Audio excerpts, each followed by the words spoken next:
we've got the other side of the roof, well, half of the other side tore up. And I had suspicions, of course. And they put these little roof sections that pop up on these to make them look like real houses, even though they're manfabs. Here's one reason you shouldn't go for that option. These manfab companies aren't held to regular building codes because they have lobbyists in Congress to allow them to do things like this. There's nothing in this valley other than this really old paper to stop water from, going into the valley.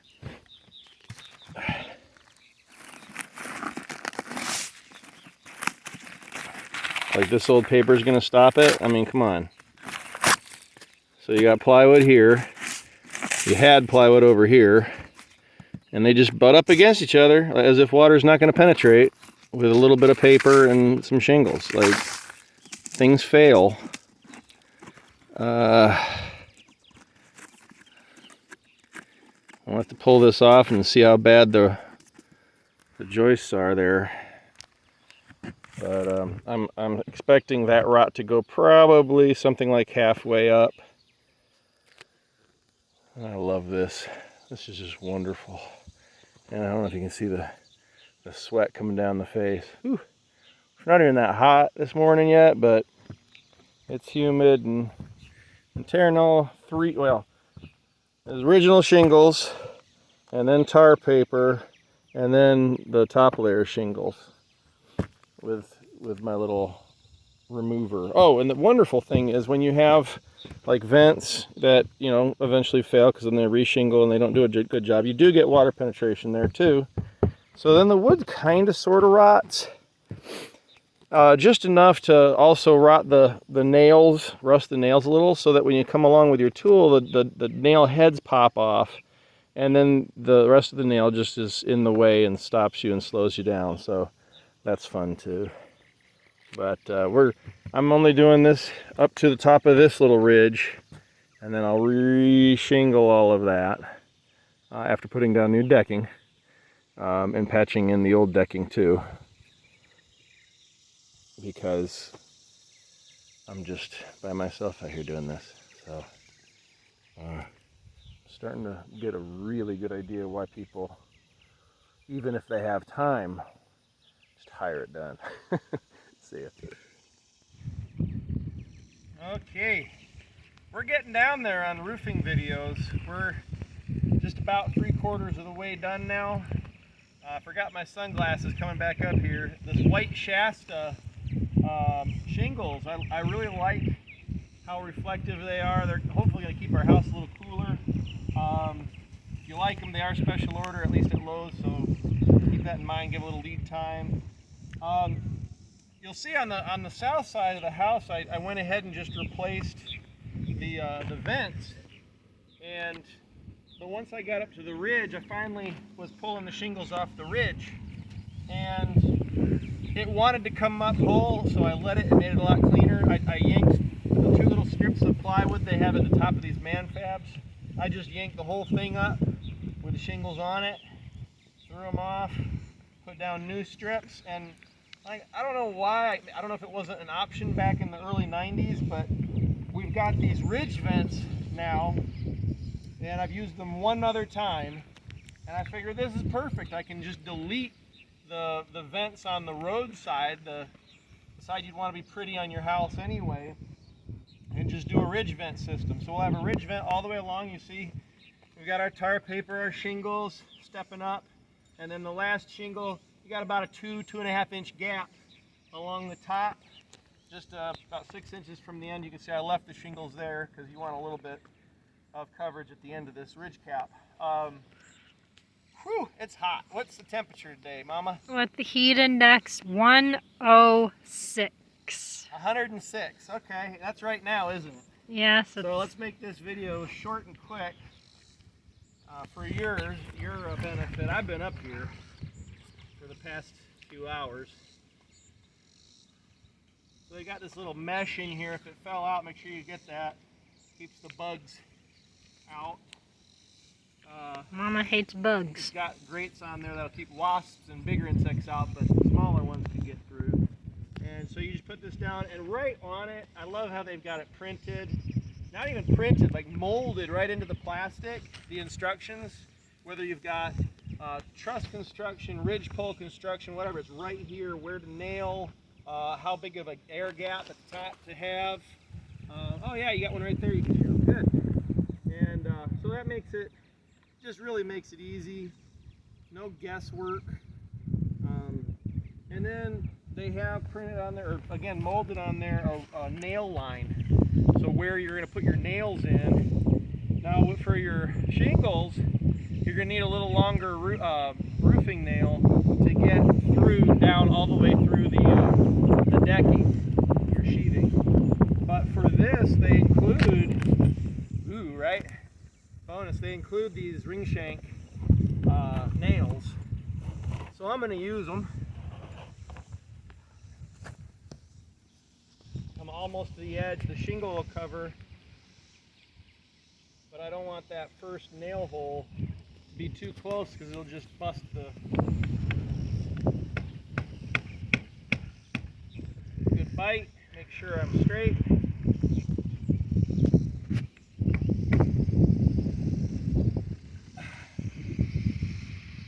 We'll put this on, and I got one more I think that'll fit before I got to put more shingles down.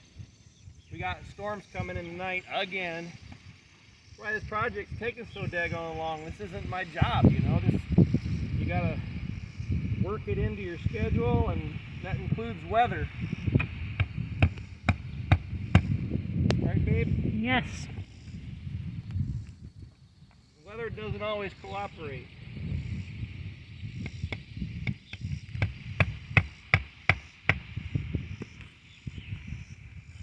Notice I got one gloved hand, one non-gloved hand. The roof's hot, I can use this to touch stuff, and then this one for more dexterity. I'm not a fan of Michael Jackson, I swear.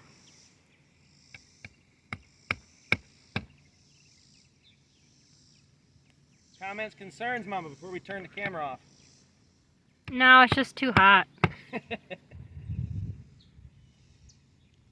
I'll do another one later once I'm ready to shingle on this. One of the benefits is the wind will actually pull the air out as it, because it's external, it's outside of the roof line. Oh gosh, so hot I forget what I was about to say. And prevailing wind direction. You want to make sure, like when I'm putting the shingles down, I have to wait till I'm done with the roof all the way down, because I want to start on the east side and work my way west, so that my flap side of my shingles isn't as likely to get caught by wind. So you always want to make sure you're thinking about which way you're going to lay your ridge shingles down. Also, this is the prevailing wind side, but it's also a drop off, so there'll be more wind anyway. That side goes up a hill, so we're kind of protected from that way too. I think that was the last thing I wanted to put on there. You want to wrap it up, say whatever you want to say. Give it a thumbs up. Oh yeah, all those subscribe-y and thummy and all that good stuff.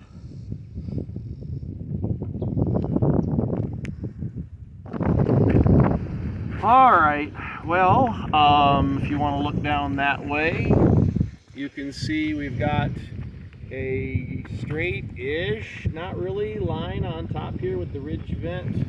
I mean, whatever, it'll still work just as well. I just tried to stay centered on the little gap between the two sides of the house when they put it together, because real quality work with manfabs. You can see the ridge there. We decided to go with a darker color for the ridge, and that, I say we decided. You decided. It was really like, do I want to wait for a special order again, or just what's on hand? I think it'll look kind of cool. So when you do these ridge shingles,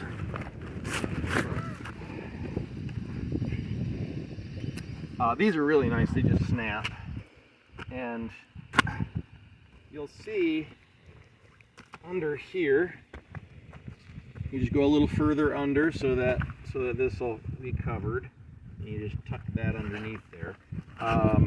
The first one you put down, you're going to want to turn around, just like your base row at the bottom of the roof, and that's just so that your nail and your glue are closer down to the edge. And then the next one you'd flip around and start going. So we just pop a nail here, and keep going up. So again, you can see how that looks there. If my camera lady doesn't trip over things and die. So get that up against there, nice and straight. Ish, you just saw it's not perfectly straight. So I'm just tying this last one down, and then we'll actually be able to start putting those ridge shingles on there. And the fun part, I guess, is that we won't be using my nailer anymore. Attach that. Because all of these are too long. They're too long to go in my nailer. That's okay. I'll get a little bit of a workout, I suppose. So if you want to pause it, we'll pick it right back up when I start those shingles.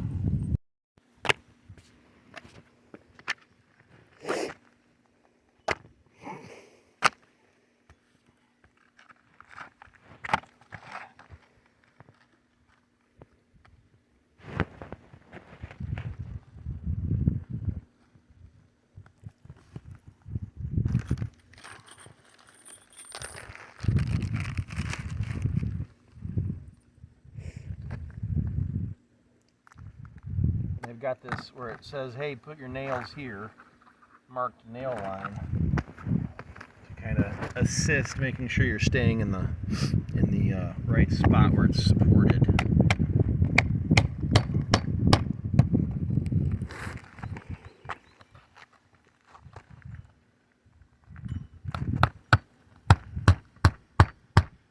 What I'll do at the end is go every spot where there's exposed. I'll lift, put a little dab of tar, roofing tar under there to help make sure it holds. Any exposed nails, I think I have 1 or 2 that are exposed. I'll throw some tar over them. Why is that? Why is that? Because I'm not a professional roofer, and occasionally I'd get one that got missed. So if you're overlapping your shingles, so like right here, I'm saying, why do you put that on? oh, well here, I'll explain what happens too. So we're having 2 shingles come together, that adhesive on the back holds it down. It's already down, I don't want to pull that up. But if there's a nail right in between, because you didn't place it perfectly, or when you cut your next one, it wasn't in exactly the right spot because you're a beginner, or I'm not exactly a beginner, I've done some roofs, but I don't do them often enough to stay in good, keep my good habits up. So by the end of every roofing job, it's like I know what I'm doing again. But if it's a couple years until you do your next one, you're rusty. So why do you put tar on it? To waterproof it. All right.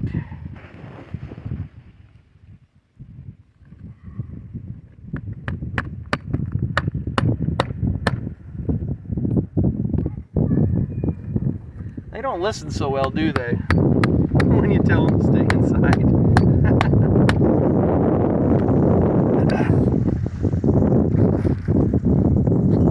The windy one again today. We're making some wind power. If you look over there at the wind turbine, definitely getting a few watts. It doesn't produce. It's weird how it's spinning on there, but it's not really spinning on here. Yeah, it's that optical illusion thing. Like you watch old movies. The wheels on like the wagon wheels, like if a Western, looks like it's spinning backwards. And well, it doesn't look like in the video. It doesn't really look like it's spinning. yeah, that's right. But it's going pretty good today, off and on, you know. When we get a real good gust, I'll go in there and quick check and see what it's producing. I don't anymore, but I used to, and it'd be like up to 50 watts or 60 watts. I got another video where I talk about it, and like if it's actually making what it's rated for, it's probably a pretty strong storm outside, and you better be in your shelter. So we're just going to continue rolling down the line just like this, all the way to the other end. And when I started on that end, again, maybe a little rusty, I didn't start in off of the end. So you see on this side, I stopped, like, you know, and this is really nice. This is a good distance from the end. On that side, I'm right up to the end. So I don't think that would matter.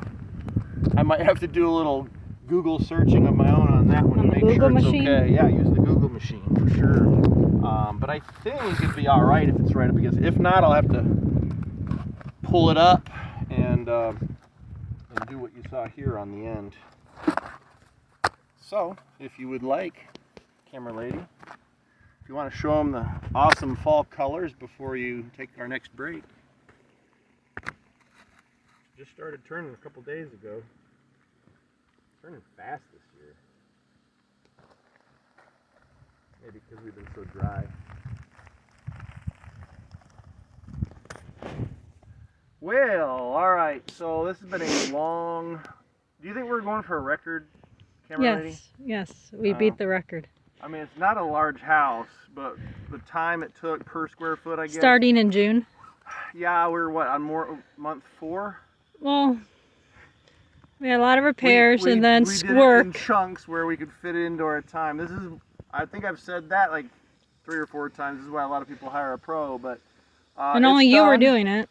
It's done. Come on up to the top. You can look down across.